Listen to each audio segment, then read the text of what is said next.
حصل حاجه واحنا بنصلي التراويح النهارده مش قادر اسكت غير لما اتكلم عنها. في طفل صغير جه يقف في الصف الاول، فالراجل اللي جنبه قال له يا حبيبي ارجع اقف في الصف الثاني. ففي راجل واقف في الصف الاول نادى على الطفل وقال له تعالى يا حبيبي وقفه جنبه في الصف الاول. فالراجل الاولاني اللي كان بيرجع الطفل علشان ما يقفش في الصف الاول بيكلم الراجل ده بيقول له ان الرسول صلى الله عليه وسلم نهانا ان الاطفال تقف في الصف الاول. لقيت الراجل بيرد عليه وبيعمل له كده، يعني مش مهتم اصلا بكلام الراجل، هو مش كلام الراجل، مش مهتم بكلام النبي عليه الصلاه والسلام. انت بتعمل ايه يا عم؟ ودي حاجه بقت منتشره قوي، اي حد تلاقيه بيعمل حاجه غلط تروح تاخده بجنب كده وتكلمه وتقول له النبي عليه الصلاه والسلام بيقول كذا وكذا وكذا ولا انت بتعمله ده غلط، يبدا يجادل فيك ويعارضك. زي مثلا حد بيسمع اغاني تروح تقول له يا عم الاغاني حرام والحديث واضح، النبي عليه الصلاه والسلام بيقول لا يكونن من امتي اقوام يستحلون الحر والحرير والخمر والمعازف. يقول لك يا عم هي الاغاني حرام في ايه؟ هي هتضرني في ايه؟ هتعمل ايه؟ يا عم انت بتسمع اغاني، اسمع اغاني براحتك، شيل ذنبك، انت حر براحتك، لكن ما تعرضش وتقول ليه الاغاني حرام، ليه وربنا بيحرم الاغاني، انت مالك؟ فمره الصحابه كانوا بيصلوا ورا النبي عليه الصلاه والسلام، فالنبي عليه الصلاه والسلام خلع حذائه، فالصحابه هم كمان خلعوا حذائهم، فالنبي صلى الله عليه وسلم بيسالهم بيقول لهم انتوا عملتوا كده ليه؟ قالوا له يا رسول الله رايناك خلعت حذائك فخلعنا احذيتنا. انت شايف بيقلدوا النبي عليه الصلاه والسلام في ايه؟ في ابسط الامور بيقلدوا النبي. عمر بن الخطاب رضي الله عنه كان بيبوس الحجر الاسود ويقول والله اني اعلم انك حجر لا تنفع ولا تضر ولكني رايت رسول الله صلى الله عليه وسلم يقبلك فقبلته. يا جماعه ربنا سبحانه وتعالى بيقول وما كان لمؤمن ولا مؤمنه اذا قضى الله ورسوله امرا ان يكون لهم الخيره من امرهم.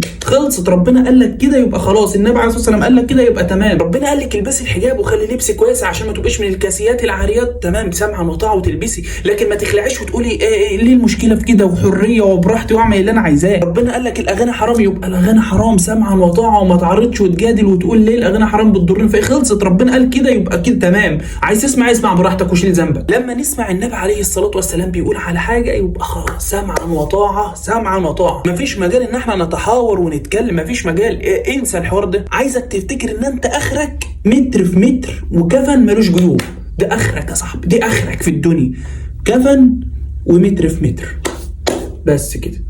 وصلوا الفيديو لاكبر عدد. سلام عليكم.